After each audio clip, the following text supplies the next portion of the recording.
Assalamu alaikum, everyone, and welcome to our 4th annual Black History Month event honoring the legacy of Black Muslims.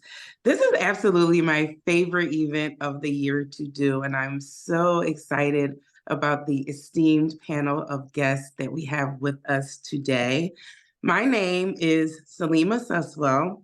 I serve as National Senior Advisor to Emgage, as well as Executive Director of Emgage's Pennsylvania chapter. I am a native Philadelphian, born and raised to pioneers in the American Muslim community, Imam Abdul Rashid, Rahimullah, and Sister Majida Abdul Rashid, who raised me in the Dar Islam community of Black American Muslims. We call ourselves in this community BAM, or BAM Bar, BAM, Black American Muslim Born and Raised. So alhamdulillah, I'm so pleased to be your host this evening. Again, the program is called Honoring the Legacy of Black Muslims. And so what does that mean? What it means to me is strength and humility and resilience and grace. These are the words that I think of when I think about our pioneers and our ancestors and the folks who came before us. Tonight, we have brought to you together some sisters and brothers and friends and the absolute best talent that the American Muslim community has to offer today, who will help us to capture the legacy of Black American Muslims from the past into the present. So at this time, we're going to get started. I would like to get started with a video presentation by our Emgage CEO, Wael Al-Zayed.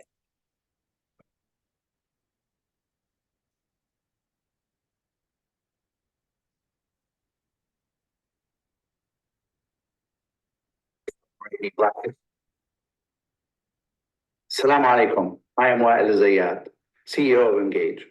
I'm so happy to be celebrating Black History Month with all of you. Black Muslims constitute 25 to 30% of American Muslims, and we're the first racial and ethnic group of American Muslims. As we honor and commemorate Black History Month, Emgage believes that Black history is American and Islamic history. While celebrating and reflecting on this enduring legacy, Emgage has made advocacy in partnership with the Black Muslim community a centerpiece of our work, as evident by our African and African American Muslim program led by Sister Salima Suswell. We are tackling together generational challenges, from reforming the criminal justice system to combating voter suppression to ending police brutality. We are also working to mobilize our diverse communities to ensure that they turn out the vote this year and every year. We follow in the footsteps of giants, Malcolm X, Muhammad Ali, and Imam Siraj Wahaj, and our very own national board members, Hajja Fahim Al-Amin and Mark Crane. At Emgage, we believe deeply that true justice in America can only be achieved through Black liberation and empowerment. Only together can we make America and the world better. Assalamu alaikum wa rahmatullahi wa barakatuh.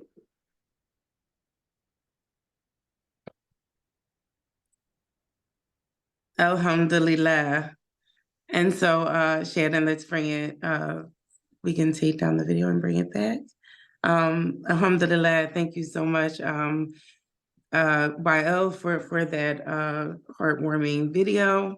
At this time, I am so excited about our very first speaker. I don't have it in my immediate questions, but I always like to talk about Dr. Suad and the organization that she founded, Safalo Square, which is one of my favorite news outlets. I've actually written for Safalo a few times and also was a guest on their podcast a few months ago. And I just love this organization, and I am so honored to have Dr. Suad Abdul Khabeer with us today. Good evening, Dr. Suad. Thank you so much for joining us. Good evening. Assalamu alaikum. Thank you for having me. Wa alaikum salam wa rahmatullah. So let's start with a question, and I ask every guest this question before we get started. What does the legacy of Black Muslims in America mean to you? Yes, I was thinking, I was listening to what you were saying about, I think resistance or resilience, or even or fighting the power. But actually, I think when I thought about this question, I think the word that comes to me is world making. Like that is the word that comes to me, sort of the legacy of sort of Black Muslims in this country and in sort of in this hemisphere and in the world as well. World making is a term people use to describe something that is not about sort of fixing something that's broken, like fixing the world or reforming a world. It's really about creating a new world or creating the world anew.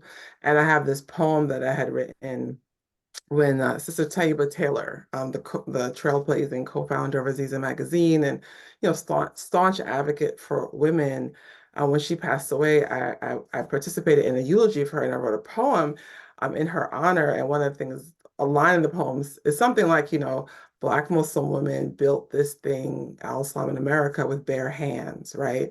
And it's really about kind of creating sort of creating a world that I grew up in, that you grew up in, that people who aren't even part of sort of Black Muslim communities grew up and benefited from, right? New ways of thinking, new ways of seeing, new ways of dressing, new ways of eating, all these things, right? Like completely new. And not completely in a sort of doesn't have a relationship, right, to traditions, but in a way that exceeds the possibilities that were given to us, right, by sort of the powers that be, by dominant society, right? Imagining something and then building it, right, that's greater than anything that even they could come up with. I always like to say, you know, kind of speaking of Black Muslims, particularly those of the diaspora, it's like, we're a small but powerful group. We gave the world Muhammad Ali, Malcolm X, we gave hip hop knowledge yourself, you know what I mean? And this way in which both sort of like locally, nationally, and globally, this impact is because of that world making, because of that ability to sort of have knowledge of self, have confidence in who you are and your past and your ability, and a commitment to sort of doing something better and knowing that it's not about fixing, but about sort of building anew. Wow, mashallah. That is really profound. That's profound. Um, so many gems. As we celebrate the accomplishments of Black Muslim Americans, could you share examples of pivotal moments or figures from history that exemplify resilience, leadership, and cultural richness, which you kind of just did? And you kind of just answered my question in speaking about Black Muslim women.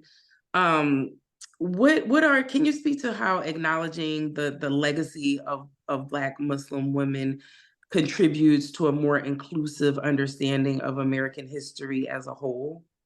Yeah.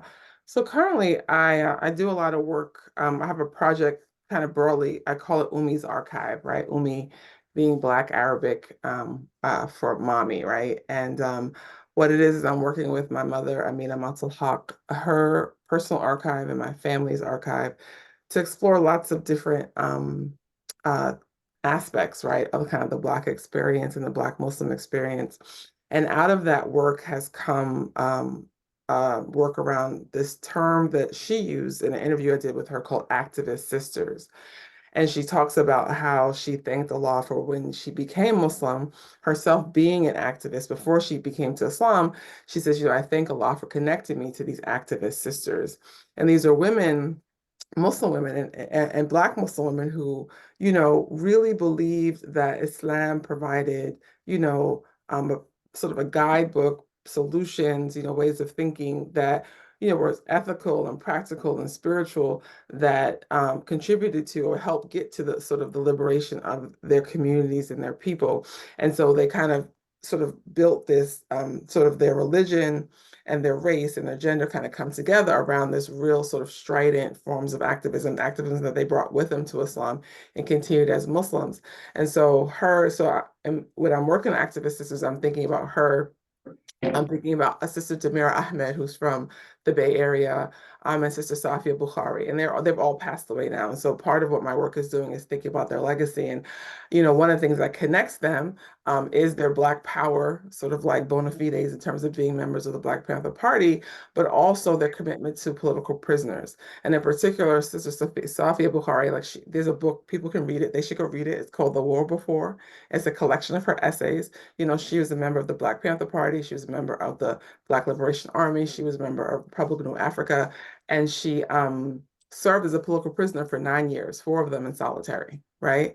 And one of the things she's also known for is her tireless efforts around political prisoners. So the Jericho movement that she helped to found, right, and also the Free Mumia Abdul-Jamal campaign were part of the things that she created to sort of to help raise awareness about the concept of political prisoners in the United States and about the legacies of that. And so I mentioned her in particular because we can think now, thinking about someone like Imam Jamil Al-Amin, right, who's been serving as a political prisoner, for over 20 years. He's in his 70s.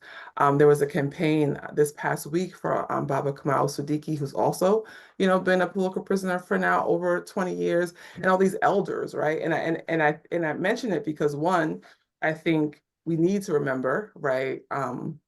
When I think of her impact, I think of her impact, Sister Mira's impact, my mother's impact to keep me thinking about, right? Who are these people that are on the inside? Why are they there? Why are they still there? Why are there elders, right? Why are there people in their 70s and their 80s who spent decades, right, in prison? Like, why is that happening? And what we need to do about it, right? I think we hear a lot of conversation today about abolition, right? Which again is about world making. Abolition is not, let's fix the prisons, right? Abolition is like, we don't need the prisons, right? There are other ways that in which we can respond to, our communities and heal our communities. Prisons are not the way. And so someone like a Safia Bukhari who's working, she starts in the 70s, 80s, she dies in 2003, right? Her work really, I think, becomes this trailblazing platform as a Black person, as a woman, and as a Muslim, right? Because one of the things she always talks about in her book too, she talks about how, sort of being inspired by, what is it that Allah wants us to do, right? And basically she's like, Allah wants us to free them all, right? So this is kind of when I think about this legacy, this influence, this contribution, this is what comes to mind for me. Wow, you've given me such good reading materials. If you are able to, can you drop the names of these books in the chat? Yeah. Like so that we can, yes, so that we can purchase these books and read them. So good. So your book, Muslim Cool, sheds light on the intricate ways that Black Muslim youth navigate and redefine their identities amidst society's pressures.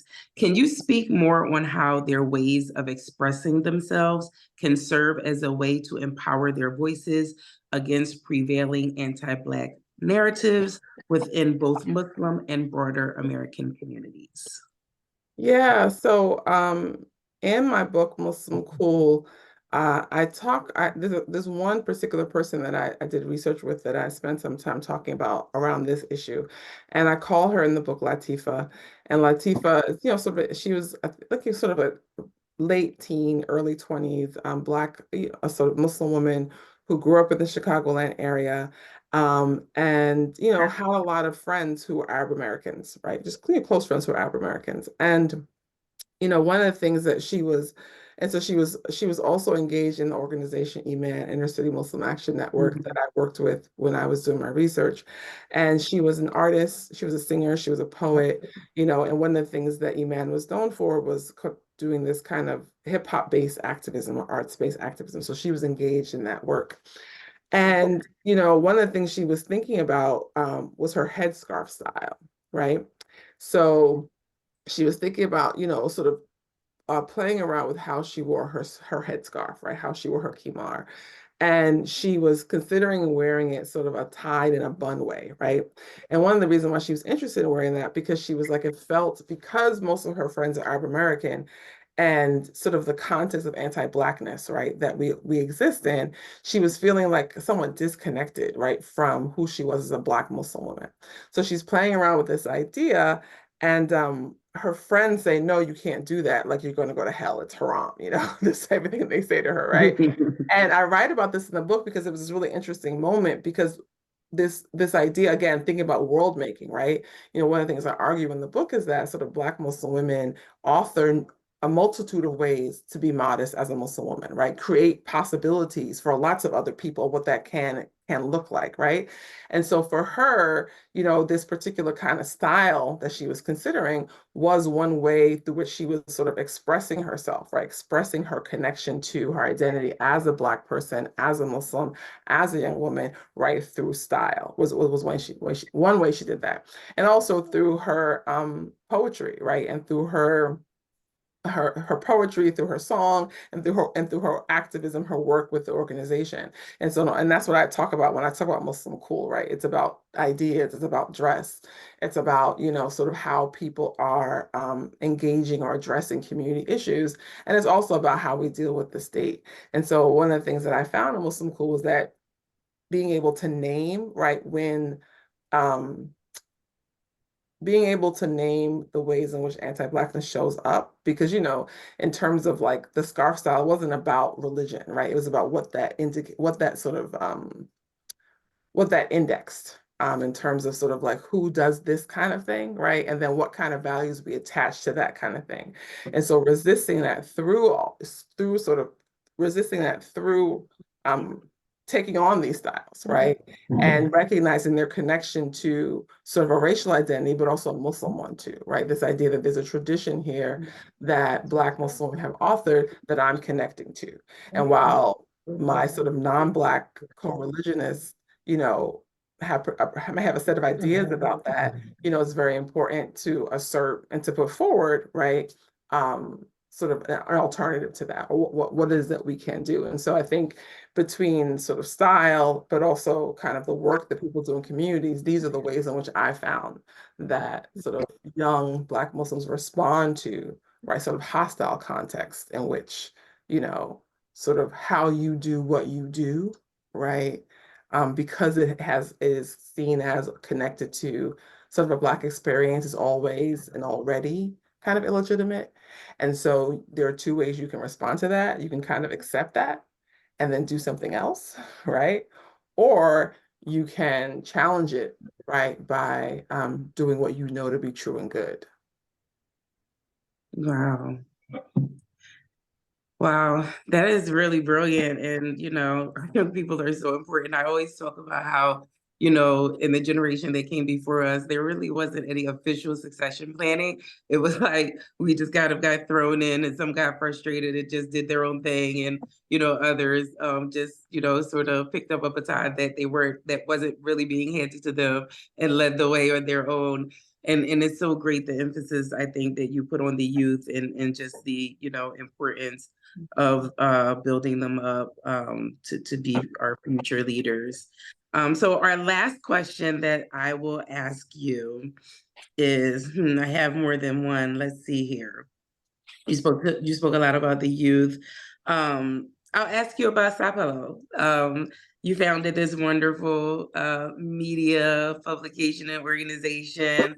Some of the most great stories that I've read in recent years are being, published by Sapelo, and uplifting through your work. You guys are uplifting, Black Muslim leaders and young people. And so I just would love to hear from you. What made you found this important organization, and what is your expectation for its impact? So before I answer that question, I did want to go back to something, Joe. I did want to mention that you asked me to put things in the chat, and I should say the chat for me isn't for everyone. I don't know if everyone's here, so so everyone can see it. If you put it in there, I think Shannon, who is running the Zoom, may be able to put it in the general Okay. Yeah, All right. yeah. And so what I Or will you can do. just tell us if that's Well, easy. no. Well, the one book I did mention was The War Before, which is a collection of essays by Safiya Bukhari.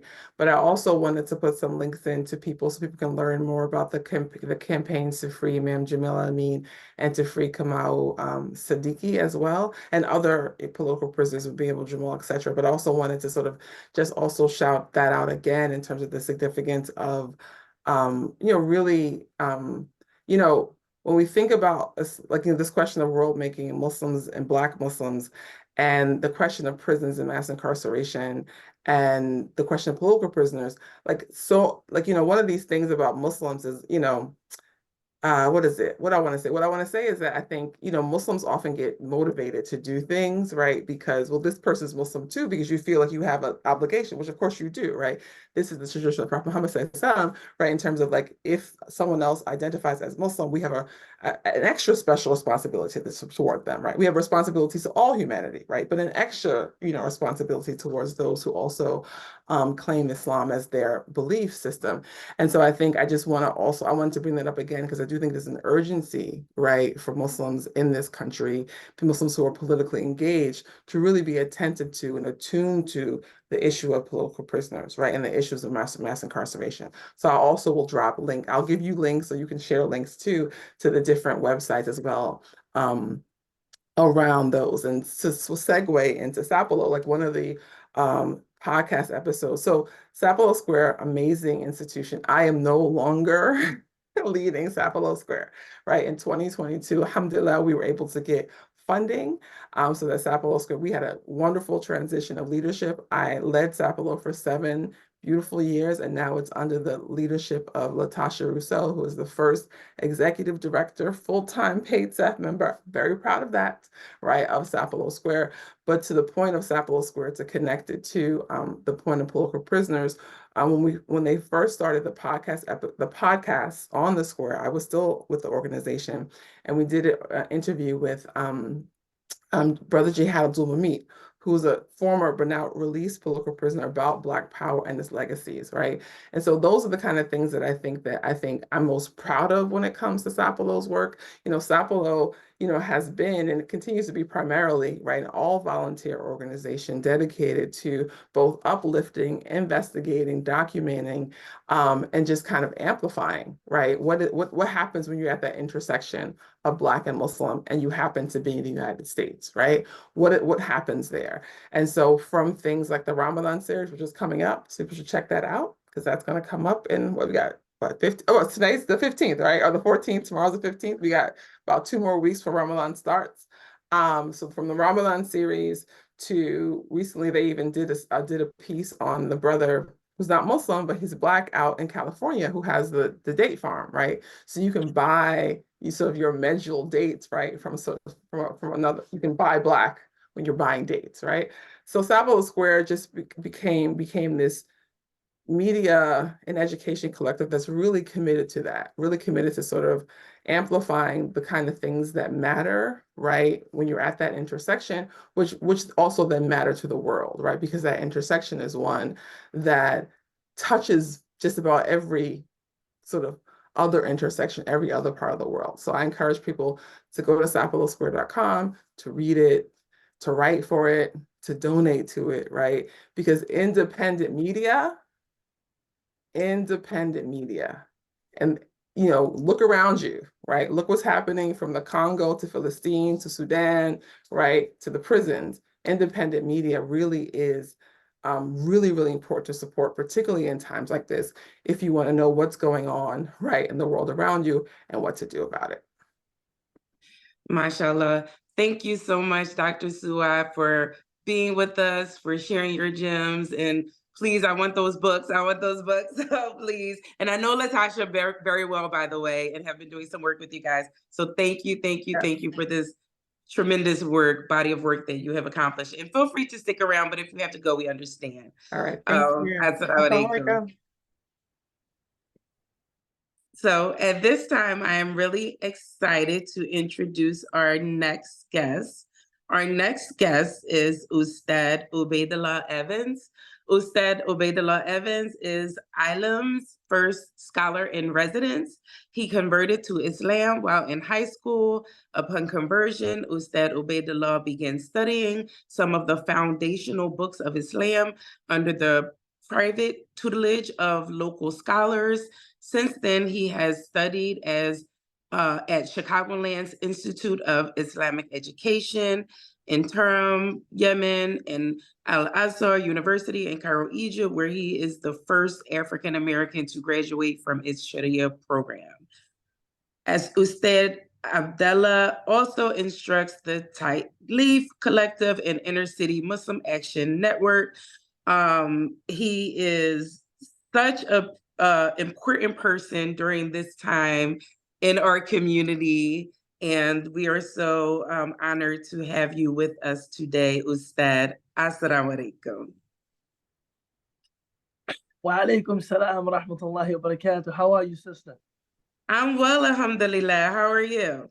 Alhamdulillah, I want to thank you for a very generous introduction. It might have been too generous. I actually don't believe that I'm the first African-American to graduate from Azhar's Sharia program. It's very, it's wonderful to hear that said, but every time I hear it, I'm like, I don't know who said that. But okay, but at least I'm not the first person to say it, right? No, you're not the first person to say it. Fortunately, I don't think that it's true. It just means that I'm sure someone in our community did that before me. And I'm very happy to follow the path that, the trail that they blazed, mashallah. Well, alhamdulillah, we appreciate your honesty. I always like to start with this question first. What does the legacy of Black Muslims in America mean to you? The legacy of Black Muslims in America. Oh, la ilaha illallah. There's nothing worthy of worship except Allah.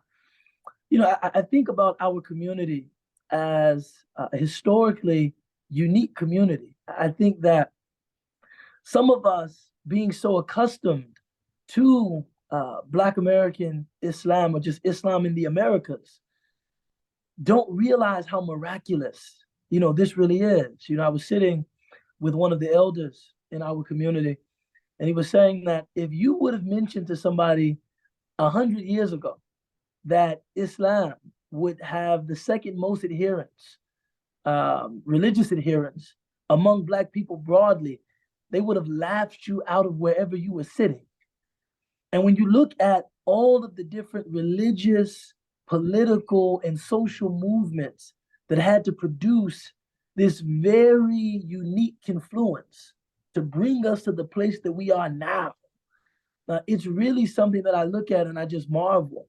And I'm immensely grateful to be an inheritor of that legacy, thinking about, the fine, men and women that chose Islam because of its liberatory prowess, because of its transformative power, and made it, the bedrock of our struggle to redefine ourselves and redefine our realities, in this land in which we've experienced, veritable genocide. I'm ingratiated at their choice, and I know that I'm Muslim because of that legacy, and I'm interested in seeing what happens with Islam within our community moving forward. Alhamdulillah, mashallah. I want to ask you, as the first, well, my question is based upon you being the first African American to graduate from Al-Azhar. We'll scrap that part and we'll just say, tell us about what challenges, tell us about what, I'm sorry. As a graduate of Al-Azhar. Yes, as a graduate of Al-Azhar's University Sharia program, what challenges did you encounter during your studies and how did you navigate them? And additionally, how do you believe this milestone contributes to the broader narrative of representation and inclusion within the Muslim community? Yeah, I mean, a lot of the struggle of being at Azhar is, you enter a reality that is, socially dysfunctional. And it's not that you're unaccustomed to socially dysfunctional realities. It's only that within Egypt, you're positioned a little bit differently. And I got to experience American privilege. I remember working as a translator, and the man for whom I was working just plainly said to me, this is what we're paying our American translators, and this is what we're paying our Egyptian translators. And we wouldn't dare pay our American translators like we're paying our Egyptian translators, because that's really not money in America. In America, that would be an insult. And I remember thinking to myself, damn, this is probably what it's like to be white in America. Like it was such a paradigmatic shift to experience those realities. I remember sitting in one of my testing halls, because at Azhar, we have imtihanat tahriri, or written exams, and we also have shafawi, oral exams, every semester, which is different. In the US, I think the only equivalent is like a dissertation defense. But we had, oral examinations every semester. And for test day, I would always dress up. Most of the time we dress like students, just casual clothes. But whenever I had an oral exam, I always wear at least a jacket, a tie. And my teachers, my proctors, always knew that I was different. And sometimes they would ask me, where are you from? And I would say, America, I'm from America. And they would say, Ameriki Muslim, a Muslim from America. And they would ask me a very simple question, like, tell us the arkan of wudu. Tell us the fundamentals of making wudu or preparing for prayer, even though this was a class about commercial law. And I'm like, I would answer the question and they would say, Najahat, you passed. Don't worry about it. I was like, yo, this is crazy. And I saw the great challenge it was to actually say to the proctor, no, I prepared for my exam, because I was in the Fiqh Malikiya. So all of my classmates were West African. And they would be looking at me like, I can't believe this. He asked him just a softball question that had nothing to do with the course reading, and just passed him. And I would say, no, I want to be treated like my classmates. We all prepare for the exam, and I'm prepared for any question that you would ask me from the course reading. And they would still just ask me really easy questions and pass me. Now everybody's doubting my credentials, Sister Salima, you know what I'm saying? But my point is, one of the biggest challenges was trying to be a person committed to justice, when now sometimes things are slanted toward me. I am in an advantageous position. And it was a challenge. It was a paradigm shift. You get over there, and now you're seeing realities of privilege and poverty in a different lens. And it doesn't in any way detract or take away from our struggle for justice in America.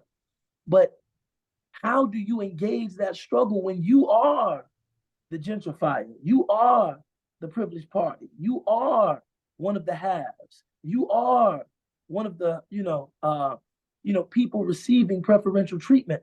And that really enriched my perspective, as a Black man and as a Muslim. MashaAllah. Wow, that's definitely profound. I want to ask you, and this is one of my favorite questions for you, because I've done my research, and I've come across some speaking engagements that you've had where you speak about Islam and politics. I learned that politics is actually a subject that you have spoken about. Is it just me? I've seen flyers. Don't tell me that this isn't true, because I've seen the flyers, Islam and politics, civic engagement. You are having these discussions. No, actually, when it comes to politics, I defer to you. I mean, if you're talking, I think sometimes in the Muslim community, there's this conflation of politics and voting, or politics and electoral politics. If you're talking about politics as a concern about the world around us, I think that's indispensable for a Muslim. A concern about justice, a concern about equity, a concern about protecting the vulnerable. That's just a part of who we are as a faith community. In terms of electoral politics and policy, I follow Salima Suswell. Whatever she got going, that's which and again, I don't want to say that like that is some banner of purity. I think that sometimes religiously minded Muslims think that it's somehow more pure to be aloof when it comes to politics or to be disengaged. I think this notion needs to be challenged. It's I wish that I was more politically astute. I wish that I had a better grasp of what was taking place in kind of the electoral political landscape. That might be a project for me, post Ramadan, to kind of sharpen my tools as far as that goes. But the commentary that I've offered in different talks is probably about civic mindedness, being civic minded, right? Being that's all about relative. That's definitely relative, and I'm working on a project where I'm going to be doing more around civic education. So I'm going to make it my mission to ensure that you are, I think you're more politically astute than you realize. I can tell. And I'm going to make it my business to ensure that our community is not politically naive and that we have the tools that we need to navigate politics, inshallah. Jazakillah khair. May Allah bless you and elevate you. It's work that needs to be done. I think that, as a community, we've really dropped the ball. Some of us, we live here, we don't plan on going anywhere else. And yet our position vis-a-vis America is almost like it's a scrimmage game or something like that. No, this is the game. And if you're not at the table, you're on the menu. MashaAllah. We actually have an audience question, and I don't normally take audience questions, but this is a pretty good question. And maybe if you're not able to weigh on it, it's from Ashraf Sabreen. And the question is about reparations. And particularly, he wants to know if someone in the Muslim American community has a plan, goal, daily task, email list, or educational program. I actually have a policy agenda that includes a Black American Muslim policy agenda that includes reparations. Inshallah, tell us about it. I want to hear about it. Tell us about it. Well, let me see if I can. I'm going to see. This is something. I'm giving you a treat, Ashraf. I'm going to go into my agenda and actually talk to you about reparations. So really quickly, reparations are important. And, I used to be a person that did not believe in reparations. I was like, oh my God, Allah knows best. Allah who I love. Like, it's the past. What are you going to do with this check? I was like not a big fan of the conversation of reparations. But then I realized that really the damage that was done to us during the era of slavery is irreparable and that someone has to pay. And so as the diverse Black American Muslim community continues to contribute to the fabric of the United States, it is crucial to recognize and address historical and ongoing injustices faced by this community. And reparations is a form of comprehensive redress for systemic and institutionalized oppression faced by Black Americans as a whole, and Black American Muslims in particular, should be a cornerstone of this national agenda. And we speak about the historical context around Black American Muslims being the descendants of enslaved Africans, in many cases West Africans, who were subjected to enduring significant injustices, which has continued, throughout our life, systemic racism. Some of the impacts of slavery continue to impact our community members to this day. And then also sort of the experience of us being policies that target Black Muslim communities, and our leaders, such as surveillance and counterterrorism measures that have exacerbated the marginalization of our community. And it goes on to discuss the rationale for reparations based upon the legacy of slavery, Jim Crow, and discriminatory practices, including housing, healthcare, economic opportunity, and the political well-being of Black Americans. And why reparations are necessary to address the legacy of oppression of Black Americans and by default, Black American Muslims. So that is what I have for you on reparations. MashaAllah. That's what that's that, you know, ba'duhum awliya'u ba'd, you know, the believing men and women are supporting each other. Right? The question was posed to me, but you provided a better answer than I ever could. And also, if I would have, you know, offered something, it probably would have been broad and impressionistic and theoretical. You gave us some real, tangible, practical how-tos, and a conversation about reparations. This is definitely what we need. Alhamdulillah. Thank you so much, Ustad Ubaydullah, for being with us. I got your number now, so I'm going to be in touch. There's so much work to be done.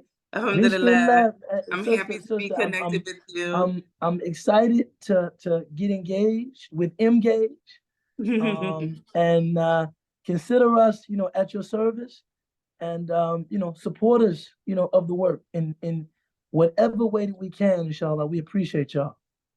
Alhamdulillah. Thank you so much for giving us your time.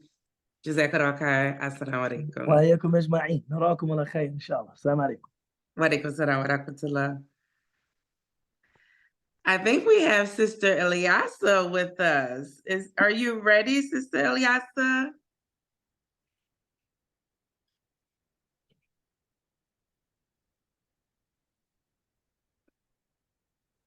Is that Sister? I think that might have been me. Is that me, or is it Sister Ilyasah? Oh, I couldn't see you, Imam Sundiata. So it's really good that you're here. Okay, we'll go to Sister Ilyasah next, because I think she's still getting herself ready.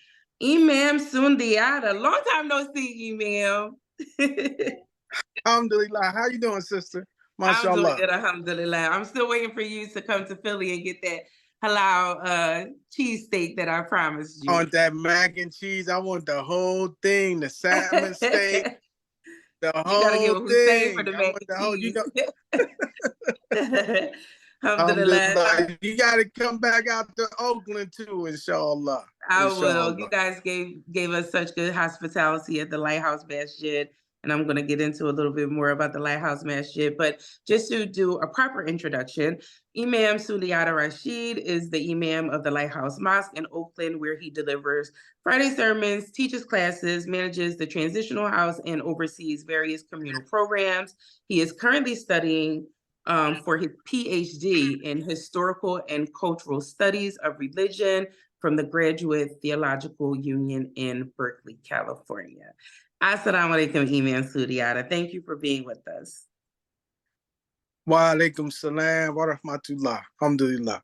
Alhamdulillah. And thank you guys for having me. Oh, alhamdulillah. We're honored to have you. So I'm going to start with the question that I ask all of the guests to lead the discussion. What does the legacy of Black Muslims in America mean to you? Alhamdulillah. It's funny. I caught the question about reparations. I was like, please don't ask me that. You know, I feel like, you know, Black Muslims in America is something, and it's similar to what I think Sheikh Ubaydullah was saying, like what we came out of historically, it doesn't mirror the spread of Islam for the rest of the world. Like in general, Islam was spread to the world in a more normative understanding of Islam. Like usually the Sunni Muslims, they would go somewhere and then people would become Sunni Muslims, and then after some time had passed, people would do other things that might be looked at as being less orthodox, right? But with us in America, Islam came many ways in unorthodox ways to our community. And over time, we joined a more normative understanding of Islam. So like, you know, in general, most Black Muslims, their outlook on Islam is pretty much the same with like 85% of the Muslims in the world. You know what I'm saying? So I think that is a special journey. And sometimes because we look at some of the unorthodox practices of the past, we kind of look our nose down at it. We almost don't realize how special that journey is and how unique it is in the world to say that these people came from unorthodoxy to orthodoxy, as opposed to other groups who went from orthodoxy to unorthodoxy as time went on. You know what I'm saying? And I just think that now there's most Muslims in America, African American Muslims, they kind of have a general, you know, we differ amongst ourselves on things, but generally we all believe in Allah, we believe in the Prophet, we believe in the Day of Judgment, we believe in the hereafter, we believe in the angels, we believe in the books. So those kind of things. And a lot of the ways we started didn't necessarily always have that. And Allah knows best. Allah knows best. Alhamdulillah. Thank you so much for sharing. I'd like to dive in and hear more about your thoughts about the role Islam has played in the empowerment of the Black community throughout history. And how do you incorporate those lessons in your khutbah at the Lighthouse Mosque? So, you know, I think that I feel like because we live in a white supremacist world at this point, I feel like a lot of times people almost try to whiten Islamic history in general. So like when they talk about, you know, Islam in the time of the Prophet, they only talk about Bilal as being Black, when we all know that couldn't have been true, right? Even if Bilal, there's no way that one Black person can exist. Every Black person got a Black brother, sister, mama, you know what I'm saying? But that's what they teach. And in the same way, when it comes to America, when we talk about Islamic history, a lot of times we do kind of steer away from, you know, how Islam was seen by Black people as a way to improve their social condition. So like you know, it was a religious movement, but it was also in many aspects, it would be a social movement for them. And because of that piece, you would see that Muslims would be very active in the Black community in the inner cities, you know what I'm saying? And I think that like, even I just put something on my Instagram today, even though I shot it, it was Facebook Live some years ago, but it was a brother who he used to run the lighthouse when it was a community center. And he came out of nowhere and he was saying how, man, the Black Panthers used to be here and Sonia Sanchez and Stokely Carmichael. But he was really, really happy that the Muslims owned the building now. Like he saw that as a continuation of that like legacy that was looking for the freedom of Black people. And I think that because of the way that our forefathers in this country kind of put that forward, a lot of Black people, when they see the Muslims coming, they're going to expect the Muslims to stand for truth and justice. MashaAllah. Thank you so much for that. We actually have a question from the audience. So instead of asking one of my next questions, I'm going to interact with the audience. And allow me to ask, what is your opinion of the integration of the Black Muslim community with the broader Muslim American community? And how can we bring the diverse Muslim communities, Black and non-Black, closer together? Well, I mean, I think it's very important.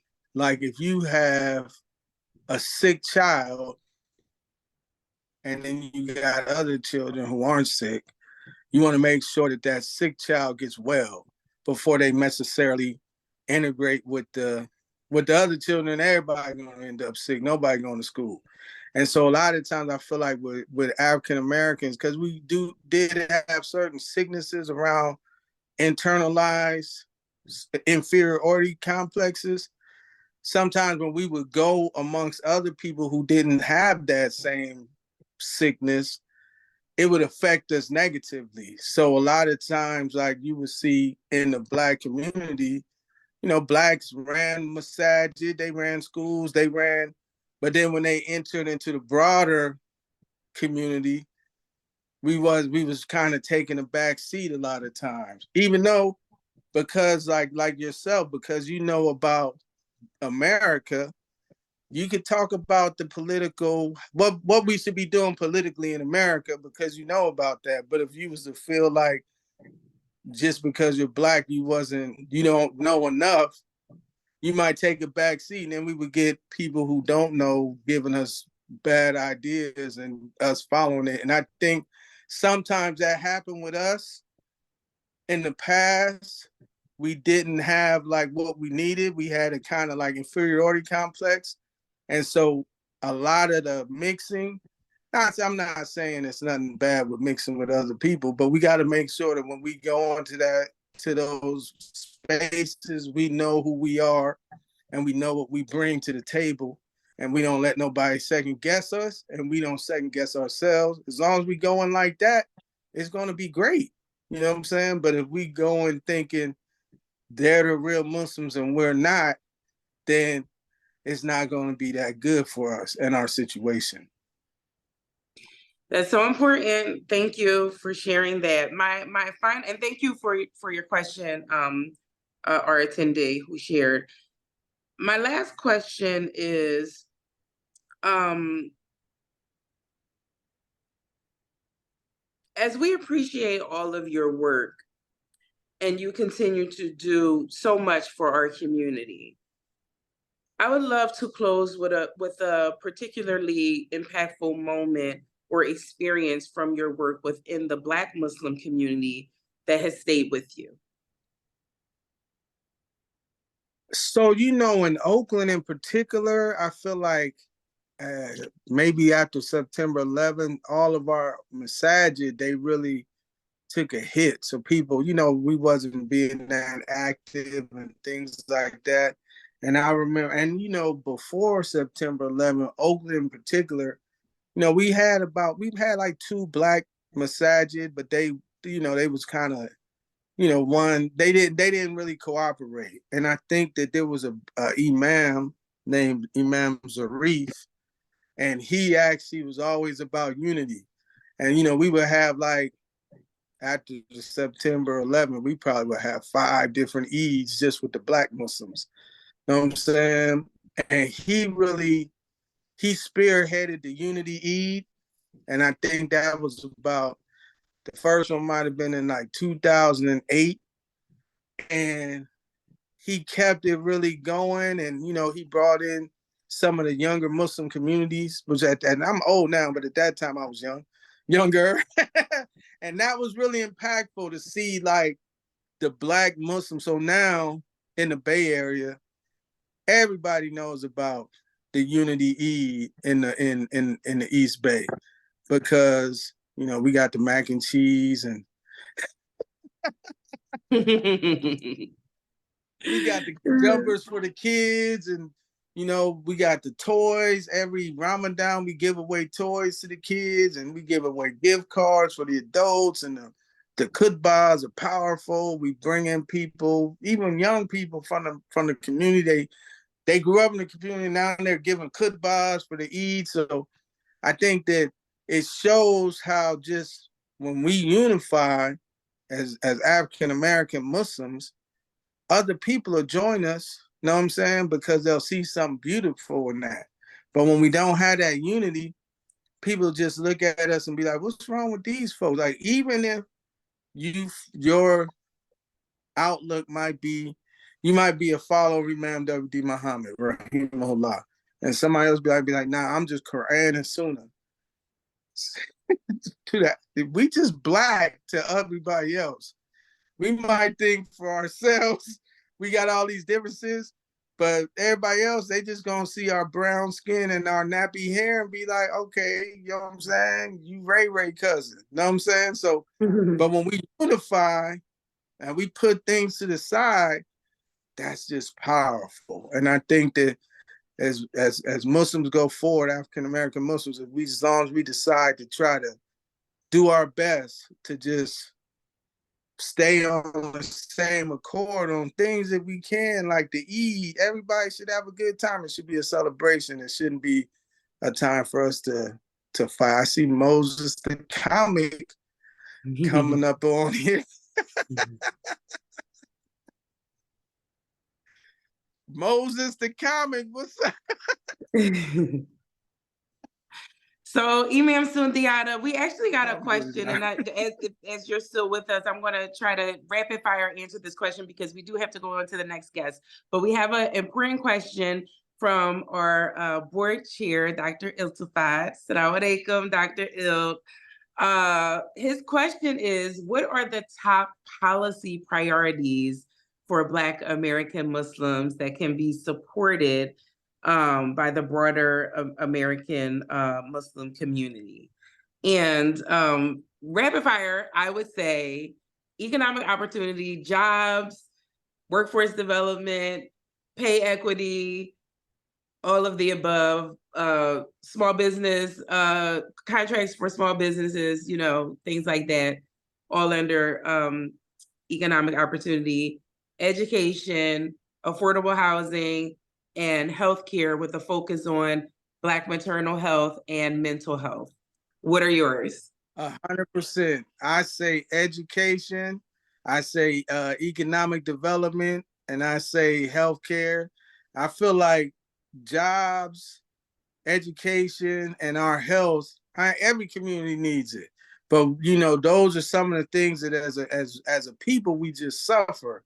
We always come up when you look at all of the statistics, we always come up, we are dying first, we the brokest, and we they're not all of us obviously, but a lot of us, our education, we could do better. So I 100% rapid fire. I'm about to leave. I want to hear Moses the comic. Thank you so much. We have a few more speakers before we get the pleasure of hearing from Brother Moses. But thank you so much, Imam Sundiata. Thank you so much for being with us. Allah bless you too. And thanks for all the work that you do. Alhamdulillah. Assalamu alaikum. Alhamdulillah. Wa alaikum salam wa rahmatullah. Do we have Sister Ilyasah? Yes, I'm here. I'm coming in. Great. Assalamu alaikum. Are you able to turn your camera on? Yes, ma'am, I am. Here we go. Okay. Assalamu alaikum. We are so honored to have you with us today, Dr. Ilyasah. I want to properly introduce you. Tonight, we are honored to be joined by Dr. Ilyasah Shabazz, the daughter of Malcolm X, and Dr. Betty Shabazz, who is continuing in their legacy through her deep commitment to higher education for at-risk youth and building bridges for young leaders across the world. She is an author, she is an artist, she is a mentor, she is an educator, a motivational speaker, and a global citizen, connecting and activating networks and resources to create measurable positive outcomes. Thank you so much for being with us, Dr. Shabazz. Thank you. We like to start by asking each one of our guests, what does the legacy of Black Muslims in America mean to you? What does the legacy of Black American Muslims mean? Yeah. To me? I think it is controlling the narrative, right?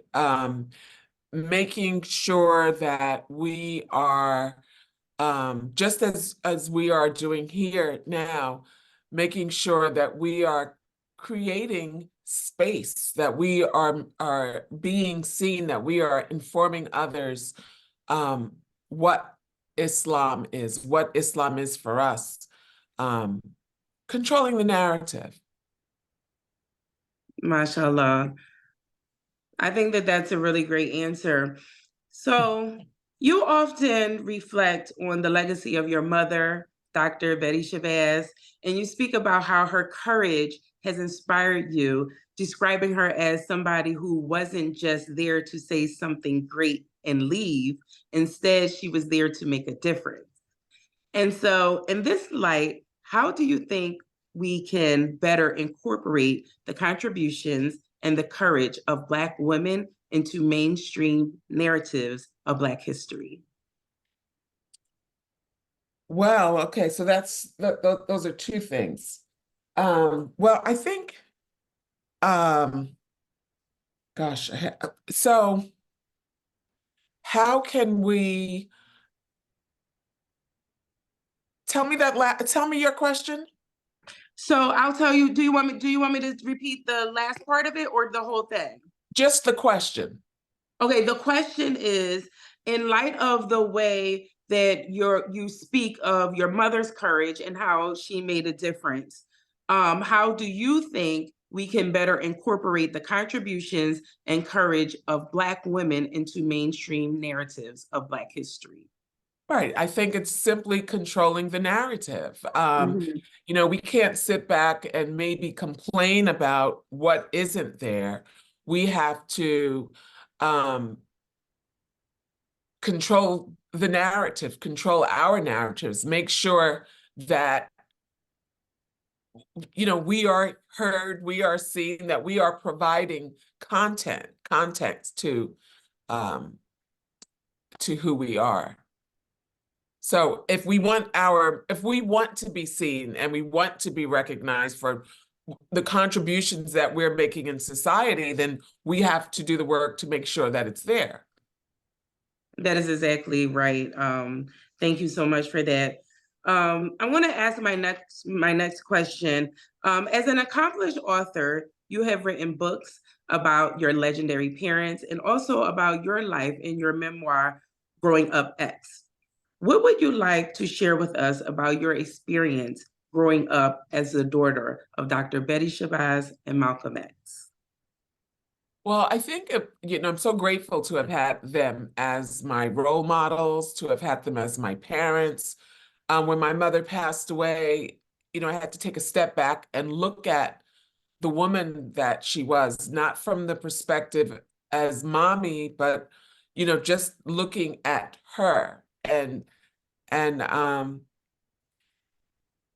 when I think about all that she gave, you know, her home was firebombed, and a week later she would witness the martyrdom of her husband, the assassination of her husband, and she didn't become a victim of bitterness or despair. Rather, she went back, she got her PhD, she raised her girls in this beautiful bubble of love, a lot of tutelage.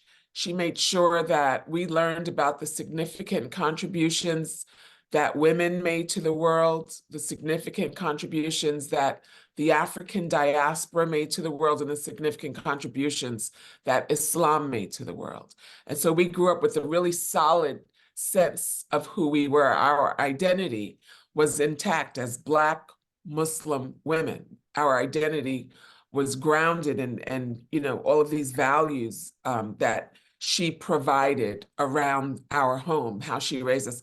And so we grew up loving who we were, not relying on others to determine our self-worth, and understanding that we are a reflection of one another, that if I love me, then I know how to love you.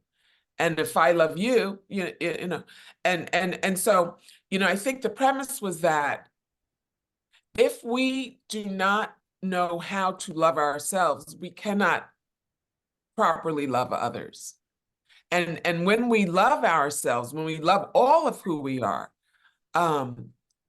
you know, then we're more active. And it is the reason why I've been so active, the reason that I've written books, because I wanted to make sure that I participated in the narrative that was being written about my father, the narrative that was being written about women, about people of color, so that when children opened up a book, whether they were a person of color, whether they were Christian, whether they were Muslim, whatever they were, that they could open up a book and see a positive reflection and learn some truths about history. Wow, that's amazing. On Instagram, well, first of all, I just want to commend you because you have really great online content.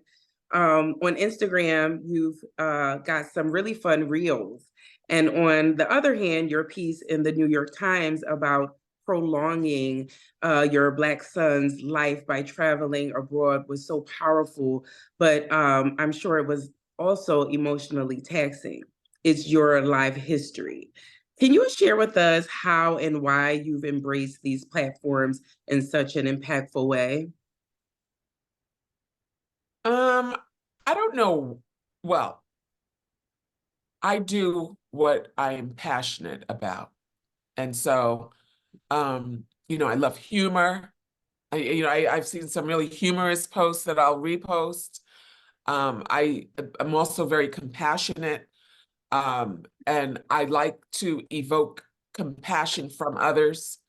Um, so, I think it's just a great way to communicate. It's certainly, um, uh, excuse me, it is certainly how everyone is communicating these days. So, those are just the posts that I am passionate about. Mashallah. And our last and final question. First of all, before I get to the last question, I just want to thank you so much. I'm so honored to be with you, and everything that you have shared this evening, and even the works that I have experienced prior to this evening's town hall have been so absolutely inspiring. And I thank you for all that you do. Your dedication to our communities, both domestically and internationally, is very inspiring. With your experience working across various presidential delegations, along with your life's work, what advice would you give to individuals who want to be allies in the fight for racial equity and justice outside of Black History Month and not just during Black History Month? What would be sort of your advice and I would say particularly for young people who want to be allies in the cause of racial justice? Well, that's an interesting question. It was Carter G. Woodson in the 1950s who said that the biggest race, and Dr. Carter G. Woodson is the one who founded Negro History Week, for those who don't know. And he said that the biggest race in the 1950s was to see who would control the minds of young people. And so I think it is important for young people to recognize the power that they possess.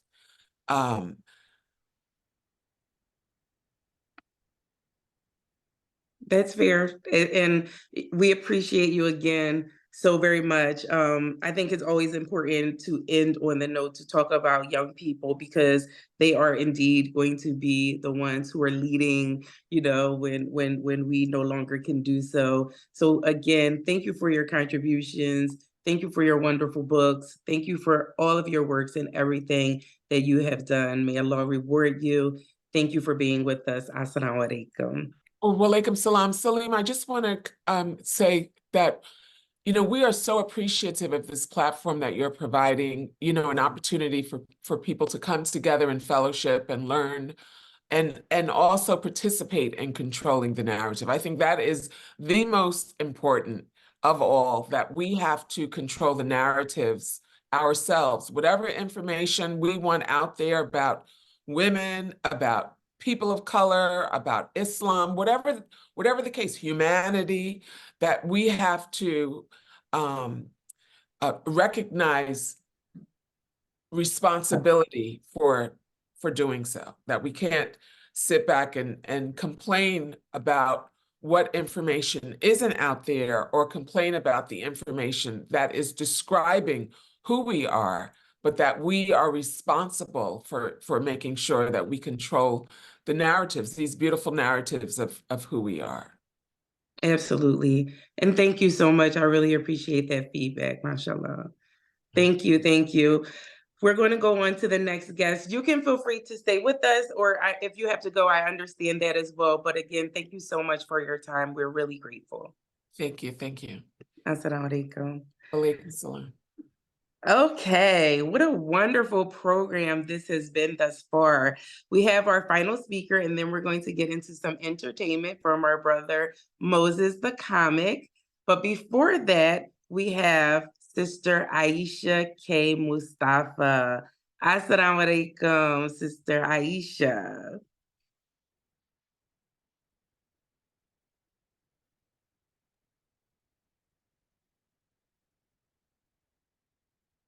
I think you may be on mute, Sister Ayesha.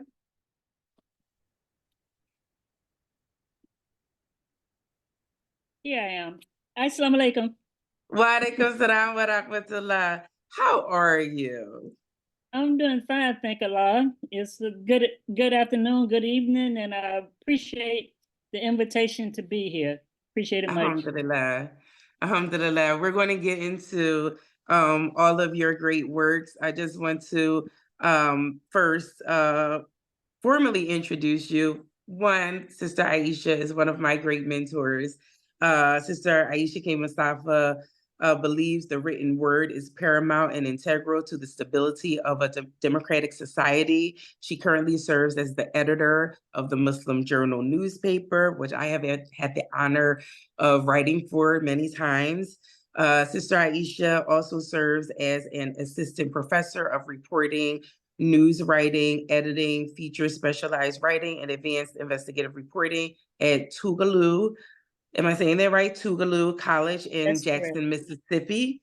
She holds a bachelor's degree, a double major in psychology and political science from Bucknell University, and a master's degree in journalism from Columbia College, Chicago. MashaAllah. Welcome, Sister Ayesha. Yes, ma'am. Thank you So so we're going much. to start. And greetings.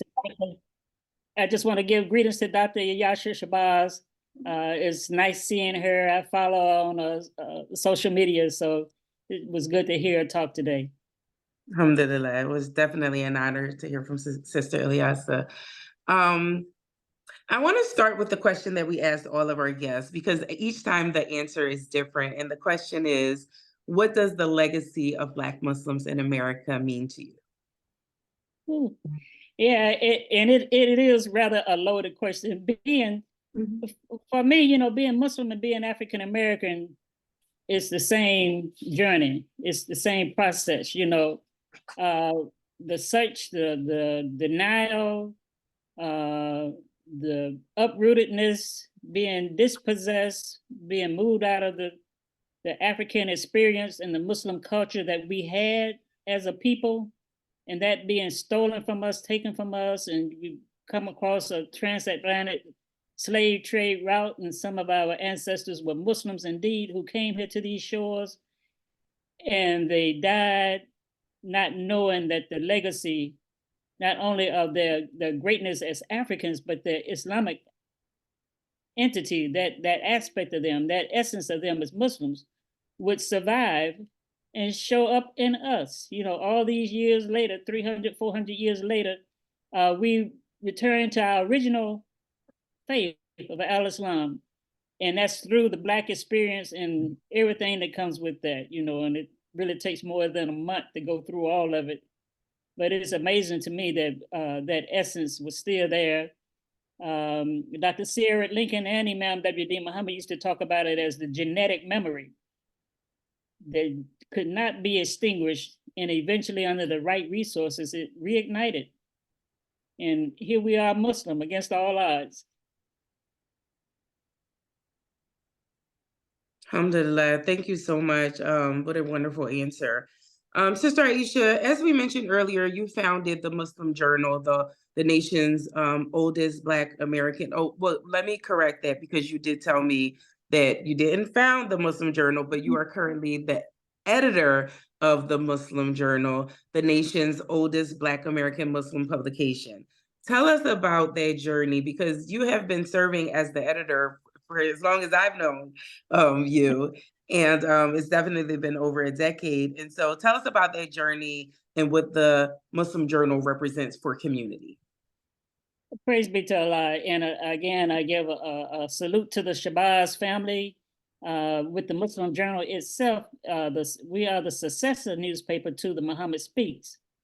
And Muhammad Speaks, of course, as history knows, was started by Malcolm X, Al-Hajj Malik Shabazz in New York. And then it was moved to Chicago. And from that point, the Muhammad Speaks became that #1 African-American nationwide newspaper. Before that, the membership supported papers like the Pittsburgh Courier, the New Amsterdam News, and that too was part of Malcolm's legacy, because in the 1950s, the late 1950s, Malcolm gave an article called The Pen is Mightier Than the Sword, and he urged African-Americans to support their newspapers, and he called the mainstream newspapers the big guns. And he said, when they turn their big guns on you, what do you have that's going to come to your support? And he referred to the Black press. And from then we had the African Americans, Muslims involved in the Black press. And the Muhammad Speaks newspaper was one of the most successful national newspapers. In the transition from the Nation of Islam to Imam W.D. Muhammad's leadership, so did the paper name and emphasis change. And so we went from Muhammad Speaks, we first went to Bilalian News. Imam Muhammad was taking us out of that Black nationalist concept mindset that we had been in, and introducing to us more and more African Muslim history and our Islamic history. And first we went through the journal of the narration of Bilal, and then we began to focus more on being Muslim in America and taking our rightful place and demanding our citizenship rights, demanding our resources that our ancestors had already paid for, you know. And so we evolved into being the Muslim Journal in terms of the Muslims of all ethnicities, to be representative of the Muslim Ummah, which is not one color, but is multi-ethnic. And so we, right now, we are under the banner of Muslim Journal, representative of all Muslims. Alhamdulillah. I love the Muslim Journal. So thank you so much for your contribution. Given your extensive experience in journalism and education, could you elaborate on the importance of media representation for marginalized communities, particularly in today's fast-paced digital world where the dissemination of information happens rapidly? Yes, ma'am. And it has been a stream throughout history as well. You know, Africans who were enslaved were denied the right to learn how to read. I mean, it was literally illegal to teach an African slave how to read. And when some Africans received their freedom, were given their freedom from slavery, the first thing they did was to run to the pen. The very first African American newspaper was called Freedom's Journal, and the editors was Rush Roarm and Cormish. They started the first African American newspaper, titled it Freedom's Journal, because they went back into the fray to help in the abolitionist movement to free all African Americans. And then from there we had the North Star. The North Star was started by Frederick Douglass, the great orator, the ex-slave, the child who was taught to read by a white slave master's wife. And of course, in Frederick Douglass's biography that he wrote, his autobiography, he talks about how they tried to say that because in his family line, he had been quote unquote sired, and I use that word quote unquote sired, by a white slave master, that they would say his oratory skills, his intelligence was because of his white origin, his half white origin. And he would confront that and he would refute that. He said, my mother, the slave, learned how to read looking over the shoulders of the slave masters, working in the house, working in the household. She heard them reading and she saw them reading, and she taught herself how to read even though it was illegal for someone else to. And he said, I got my intelligence, I got my intellect from my Black slave mother. And so he had the paper, the North Star, and it was an advocate for abolitionist movement again, to free our own people. And when we come back, fast forward more into the 20th century, Pittsburgh Courier, the New Amsterdam News, we have newspapers in the African American community that are 110, 115 years old. The Chicago Defender started the greatest migration of African Americans within the borders of the United States. John Abbott would produce the Chicago Defender on his mother's kitchen table. That's where he started. Then he got enough money when he would print it, he would bundle it and take it over to the train station. And all the porters on the trains were Black. So he would just give his newspapers to the porters. They would put them on the train, take them south, and just drop them off along the stops that the trains were making going south. And he advocated for African Americans in the South to start moving north. And from that advocacy, we say we had the greatest migration of African Americans within the borders of this country in all history. And Chicago has monuments where African Americans unloaded the trains coming into Chicago. That was spearheaded by a newspaper. Of course, again, within Nation of Islam, the Muhammad Speaks, that newspaper attracted those who knew nothing about Al-Islam to the faith itself. There are some communities that we didn't meet a Muslim, we met the Muhammad Speaks. When you go to places like Bermuda, they say, the Muhammad Speaks came here. We read the Muhammad Speaks. It was circulated throughout the community, and people began to migrate to the message that was in there, and they began to set up temples and mosques in that area. So that's the influence and the power of the pen. And now modern day, you can pretty much gauge the importance of the profession of journalism, the importance of the pen by the assault that we see on journalists today.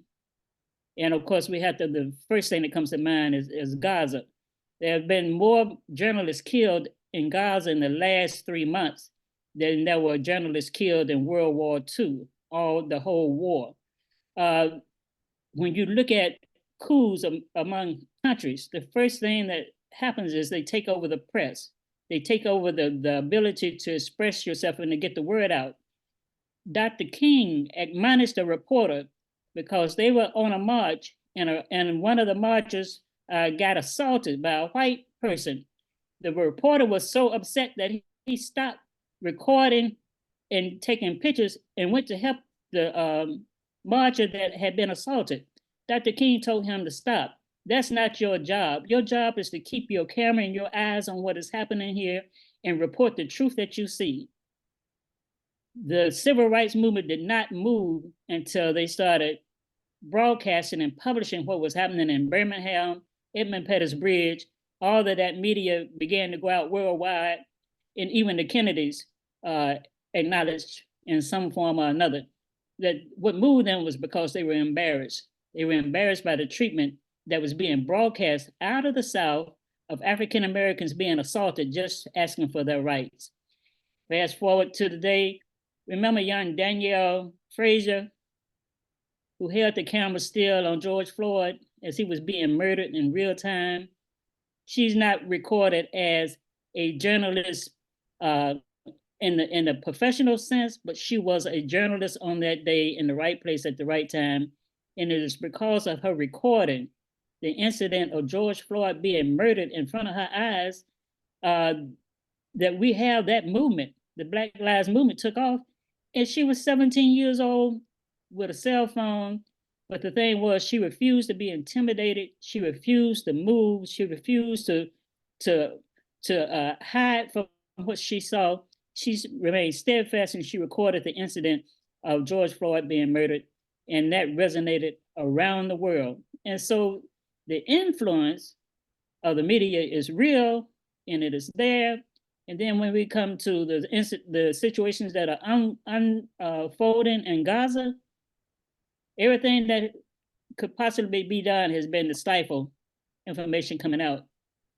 We know Israel had a known tradition of cutting off electricity to the Palestinians. So they would cut off the electricity. But by this time, the Palestinians had begun to have solar panels. And so they were charging their cell phones on solar panels.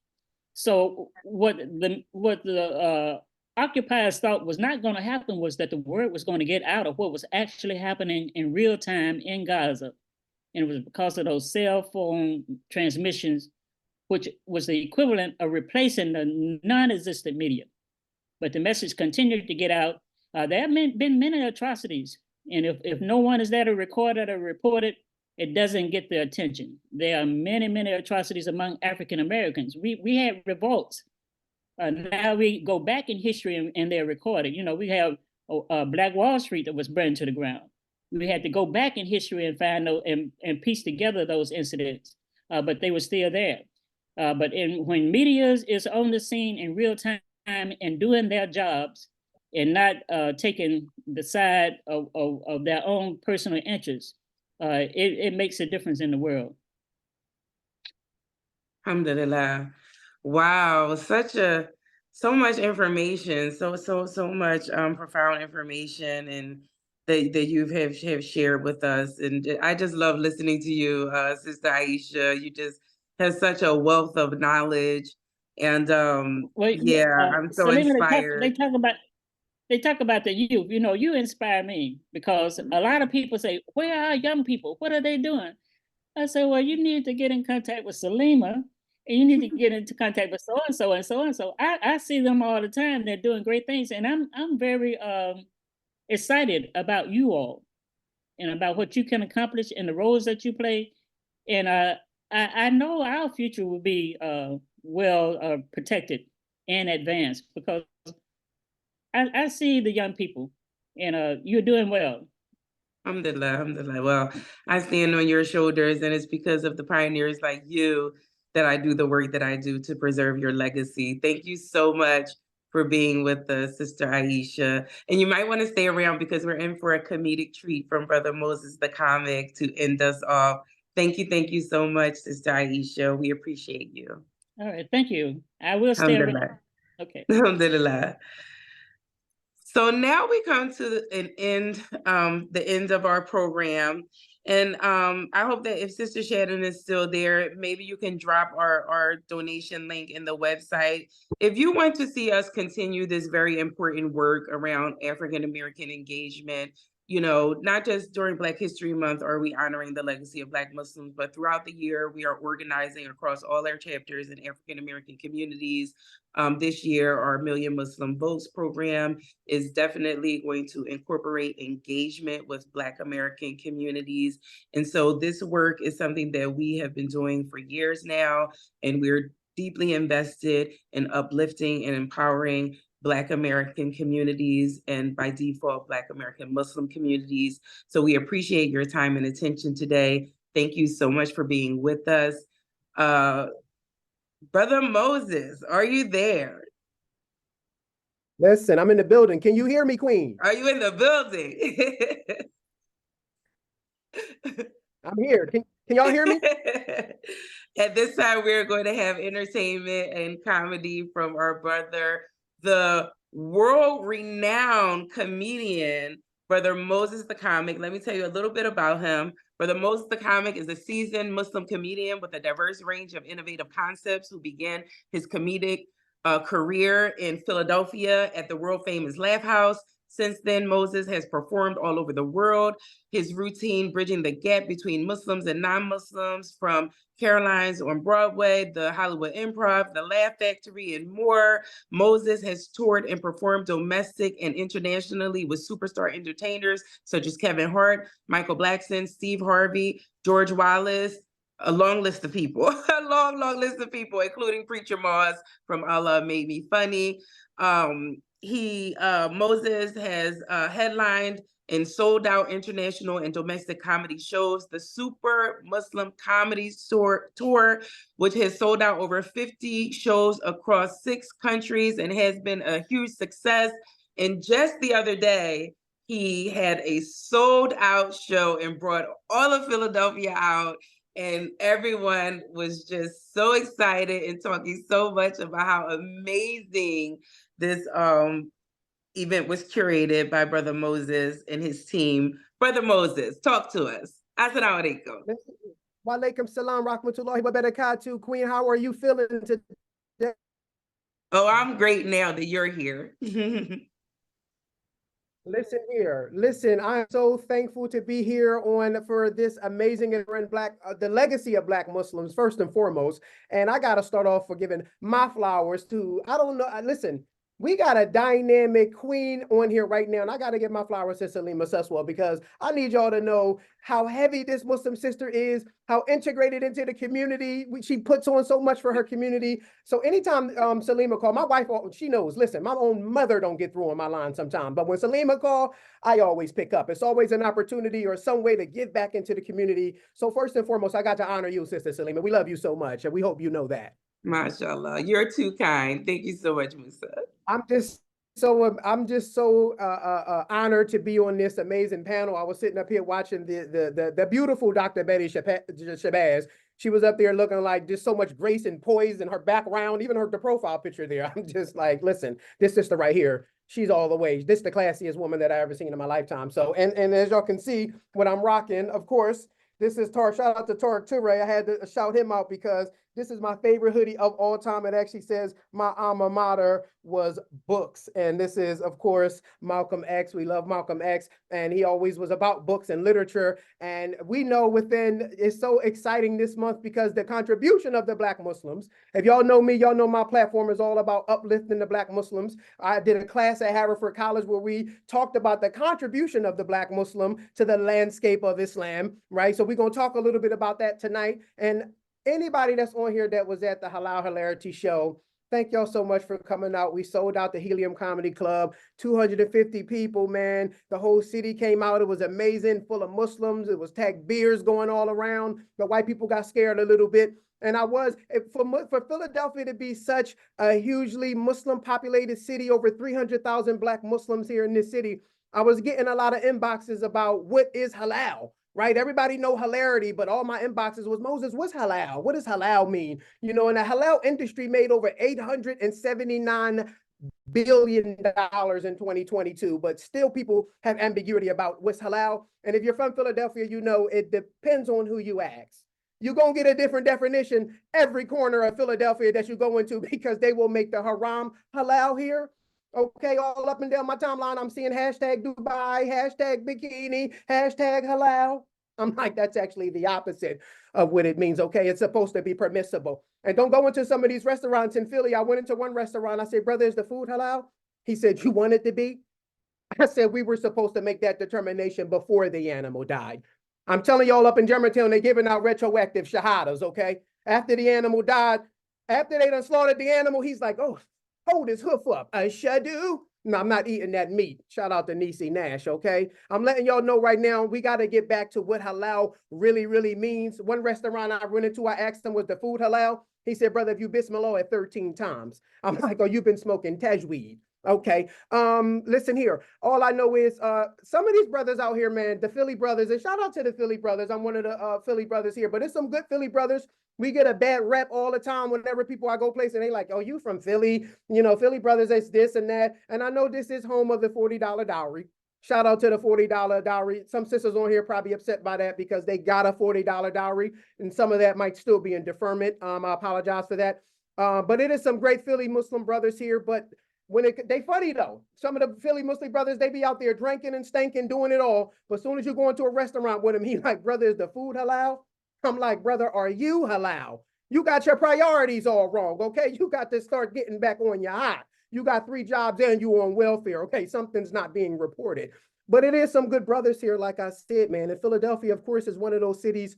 We're tied to the landscape of the Black Muslim, just history. And we know history does not belong to us. We belong to it. And it's some pioneer Philly Muslim brothers here. And Philly got some inventions. I don't know if y'all been talking about inventions tonight of the Black Muslim collective, but the Black Muslims in Philadelphia, just the Black Muslims in general, we got a lot of inventions on the scales as well, okay? I don't know if this was all everywhere, but the one finger salam. In the 90s, this was the big heavy thing, that one finger salam, right? If you was an imam, you was allowed to do 2 fingers and you had to bless it over the heart one time. Y'all remember that? Y'all remember that one finger salam? You hit that,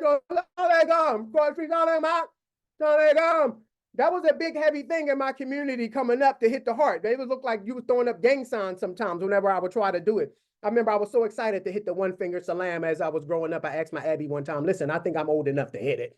I think I'm old enough to hit the one finger salam. You had to do it from across the way. I don't know what it was, why that represents salam, if it's just one piece or what, but I was always confused. I'm like, are you telling me to wait? Is the light red? I didn't know what was going on. But when I finally mustered up the courage to hit the one finger salam, I practiced the night before. I was all up in my room. I'm telling you, thought I was a blood or a Crip the way I was throwing up gang signs in there. But I said, I'm going to get this one right. And I waited on the corner all day looking like a dope fiend, waiting to hit that one finger salam. And when it finally came out, the brother pulled up, man. He saw me standing out there. He said, Musa. And I put my hand up, I closed my eyes, and I just put the finger out there, the one that came up. And when I opened my eyes, my thumb was out. He was like, you need a ride out? I said, no, brother, I was giving you the greetings. But mashallah, keep it moving. The Bluetooth. Some of y'all don't know this, but the black Muslim woman invented the Bluetooth. And this was a big thing because when cell phones first came out, you know what I mean, the wireless things wasn't around. That blew our muffin caps. But before then, it was already in the Muslim community, the black Muslim community, because they was already putting it up in their Kimars. And that shout out to the real black Muslims that know Kimars, because I know everything is real politically correct now. And it's all hijabs and halal. When I grew up, it was called a Kimar, right? You had a Kimar and the black sisters in the 90s. And listen, they used to style them joints up. Y'all remember they used to have the buns in the community? They used to do the two-tone Kimars with the little fabric here. It was like one color and another color and a bun up under there. That was, they used to braid their hair and put it up top. Salima had a few of them. But what I'm saying is that Bluetooth, right? They invented that. You would be on the bus and seeing a sister, you thought she was crazy talking to herself over there. She running her mouth. You like, sister, you talking to me? She like, brother, I'm on the phone. It'd be stuck up in her Kimar up there on the side. Them sisters had to learn how to multitask. They stuck it up in there and it would just stay up in there. And that Kimar was tied tight and it's moving and grooving. She doing backflips and everything. That phone ain't moved. What happened? The white man saw it, monetized it. Next thing you know, Bluetooth is out. They didn't get no credit for it. The Esteemed bottle. Growing up, I'm not going to say we invented the Esteemed bottle, but I already know growing up in the Muslim community, that was a big thing. And I'm letting y'all know right now, sisters, if you're going on these days, y'all asking the wrong questions. Stop asking that brother what his favorite color is, what his favorite food is. You need to ask him, show me some pictures of your Esteemed bottle.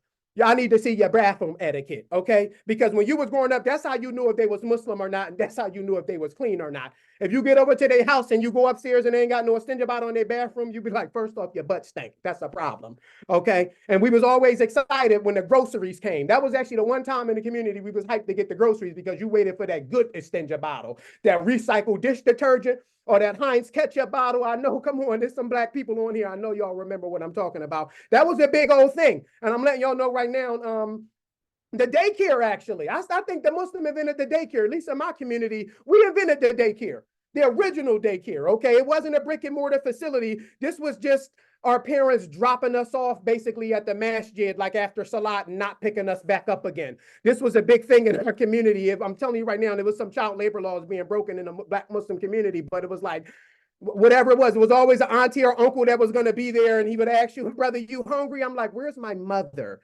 Is she coming back at all? So we're going to get the daycare. We didn't get no, credit for it.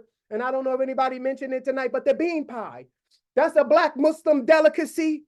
I'm letting y'all know that goes back in our history, even though I've been going up and shop right in the white supermarkets and I'm seeing bean pie and I'm like, look at this cultural appropriation right here. Started right in our communities, right? And it was really a healthier substitute for the sweet potato pie in the black community because that was killing us because they wouldn't give us nothing during slave times. All we had was the little leftover vegetables and a lot of the discarded fruits and things like that. And so the sweet potato was the hit, and we had perfected that in the black community. Shout out to every black auntie with the chicken wing arm. Y'all saw her. That's the best sweet potato pie you ever did have is a chicken wing arm black woman. But one of the things with the bean pie, right, that was, of course, going all the way back, Wallace Ford Muhammad. He was actually a restaurateur in the 1910s and 20s. This is prior to founding the Nation of Islam in the 30s when the bean pie really made his way, because they was like, no pork on your fork. Because that was big in the black community too, because we couldn't get the chicken and the beef and the good meats. So we had the pork and stuff. That's why we was like the pig and the pork chops and the hog mugs. And it used to stink in a lot of black households with chitterlings and things like that. But we had to do what we did and had what we had. Okay, but when he did, they said no pork on the fork and no starches. It was a healthier diet. So they came up with the bean pie. And I'm letting you know right now, not all bean pies are created equal. And if you grew up in the black community, you know what I'm talking about. Some of y'all bean pies is like a key keto pie or a diet bean pie, because first off, y'all not using the right bean, right? You got to make sure you get that navy bean.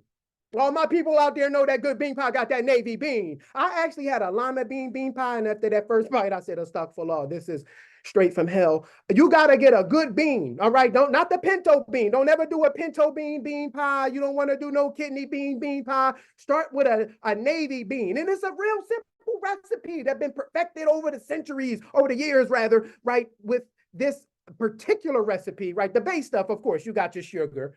You got to have your sugar in there. I'm talking about that devil's nectar, okay? Shout out to Becky and them. Wilfred Brimley would not approve, because you got to have a palsy hand when you get it in there, because you be generous with the sugar. You need some butter, of course. That's a staple. You got to have butter in there. Shout out to Paula Dean. Your cholesterol is going to be through the roof. But I'm telling you right now, that pie going to be crazy. Some vanilla, some eggs, some milk, some cinnamon, nutmeg. If you're really good and crazy, that's when the bakers start getting in their bag, all right? Little cloves and ginger. Shout out to Abu's Bakery in New York, a historic pioneer of the bean pie, right? We got some here too. Ali bean pie. If you go up in any establishment in Philly, typically you're going to see an Ali bean pie on the shelf.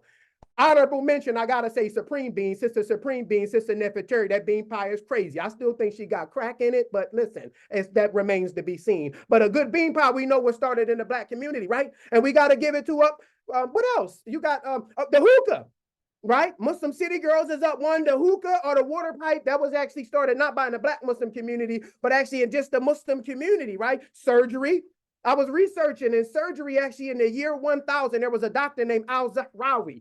He actually published a 1,500-page encyclopedia of surgery, and he performed the first C-section. That's in the Muslim community. Guess what else that the Muslim invented? The toothbrush. I know some of y'all out there don't use it. There's some gingivitis in our community, unfortunately. But the toothbrush was actually our own Prophet Muhammad, peace and blessings be upon him, in the year 600. He would take the mishwak tree and clean his teeth and freshen his breath, right?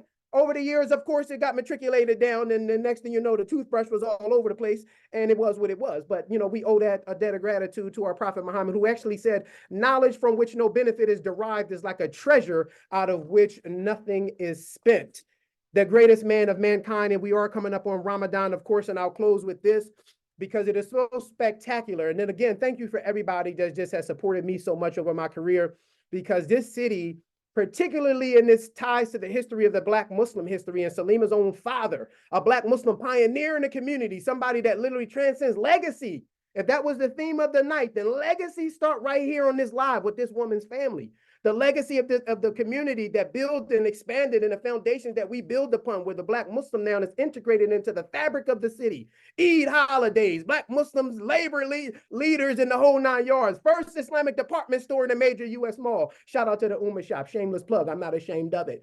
But we coming up on Ramadan, and I want to close with some do's and don'ts, okay? Because I know everybody getting in their Ramadan resolution, because we going to lose weight every Ramadan, because actually Ramadan, that's what puts the slim in Muslim, right? You lose a little weight, okay? Brothers, I'm going to let you know right now, if she can fast all Ramadan, she's too young. Leave her alone. We know real sisters going to make some days up. Some of y'all still making days up from the 90s. I'm telling y'all, get those in before the day of judgment. You're going to be on the day of judgment giving 35,000 rakah. You don't want to do it, okay? This is the only time a month you can actually have a halal date. Please don't, delete me for that message. I apologize. But get your makeup days in. I want to talk about some do's and don'ts for Ramadan fasting breath. Brothers, I know in paradise they say the breath of a fasting Muslim is like 1,000 oud trees. But we're not in paradise yet. We're in Philadelphia or wherever you're from. And make sure this Ramadan, just don't be, all I'm saying is it's fine that we fasting and we alhamdulillah, bismillah, Allahu Akbar, but just lower your H's and your W's is all I'm saying. Try not to whistle as much in people's faces. Moisturize your feet, please, in the masjid for Taraweeh this Ramadan, brothers.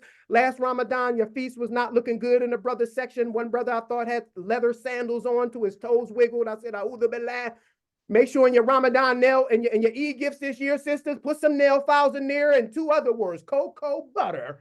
Get that brother some cocoa or some shea butter to put on those bunions. And I don't want to see and ever revisit the crack epidemic And I'm not talking about the drug. I'm talking about the crack, the butt crack epidemic of the Tawari prayers in the Muslim community. Brothers, make sure you got some extra girth on them thobes. Put that extra fabric on that thobe to cover it up in the back, okay? I don't want to pray behind Super Mario Brothers this Ramadan. Have some decorum about yourself.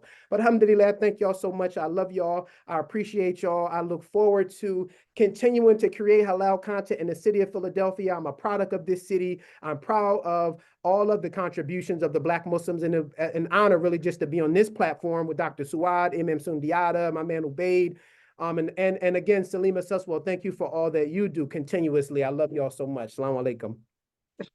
Wa alaikum salam wa rahmatullah. Musa, you're just as crazy as you've ever been, and I love you so much. I appreciate you, and this is what Black art is. Today, we gave you scholars, we gave you activists, we gave you history, we gave you our legacy, mashallah, and I hope that you enjoyed your time with us this evening. Again, remember us, support our work, emgageusa.org. Follow us on social media, Emgage Action. We're on Facebook, X, Instagram, Threads. Follow our work and donate to the cause of this important activism and advocacy that we are doing. Thank you all so very much for being with us. Tonight, we honored the legacy of Black Muslims. Thank you. Assalamu alaikum wa rahmatullah.